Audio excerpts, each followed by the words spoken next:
Vous êtes-vous demandé pourquoi Jésus était puissant? Vous allez me dire, mais c'est parce qu'il était fils de Dieu. Écoutez, en Psaume 82, 6, il est dit, vous êtes des dieux, mais vous mourrez comme des hommes. Mais pourquoi vous êtes fragiles? Regardez, en Daniel 6 au verset 4, on nous dit que Daniel surpassait les chefs et les satrapes. Mais pourquoi il était si puissant? Nous prenons l'apôtre Paul. En Acte 19, au verset 12, on nous dit qu'on appliquait le linge sur son corps pour chasser à distance les esprits diaboliques et les démons, pour guérir des malades. Comment Paul était puissant?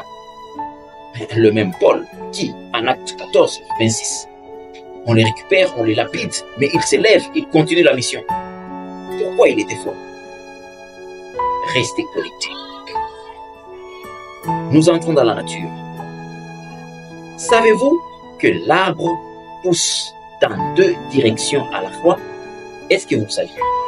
Oui, l'arbre pousse dans deux directions à la fois. Vers le bas, avec ses racines, et vers le haut, avec ses branches.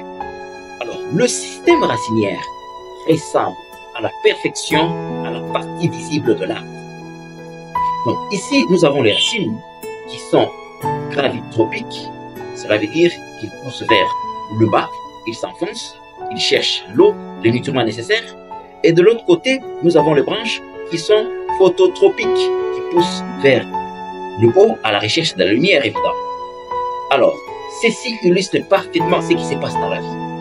La réussite visible pour toutes les personnes qui finissent par prier, qui portent de fruits, derrière leur victoire, il y a un travail acharné.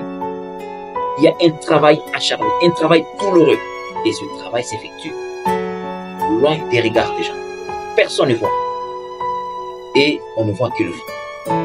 Vous savez, quand vous avez un fruit qui est mûr, cela veut dire qu'il y a des racines quelque part qui sont solidement ancrées dans la terre. Sans les racines solides, on ne peut pas avoir de fruit.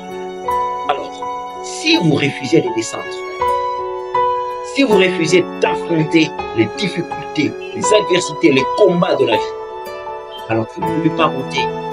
Et c'est pour cette raison que vous allez voir des gens qui essaient de monter, mais parce qu'ils n'ont pas eu des racines, ils tombent avec un petit vent, tout simplement, avec une faible tempête, ils tombent. L'évolution doit être proportionnelle. Vous évoluez en bas, avec les souffrances, avec les défis, avec les adversités, et de l'autre côté, vous apparaissez. C'est toujours comme ça. Ça doit être proportionnel, malheureusement, beaucoup de temps. Jésus, en Marc 1, au verset 12, il était tiré par l'esprit vers le désert. Pour être tenté par Satan, il était exposé aux animaux féroces. Il était affamé. C'était un véritable combat. Et quand il partait du désert, il a manifesté les choses avec une certaine potentialité. Vous prenez Daniel, quand vous lisez Daniel 6 au verset 11, on vous dit que 3 fois le jour, Daniel priait, il invoquait l'Éternel. Et ça faisait sa force. Quand vous prenez l'apôtre Paul, il est dit en 1 Corinthiens 14 au verset 18, je parle en langue plus que vous tous. Vous comprenez? Ces gens savaient chercher Dieu. Et c'est comme ça qu'à la surface, ils paraissaient puissants. Et vous, qu'est-ce que vous attendez pour être fort?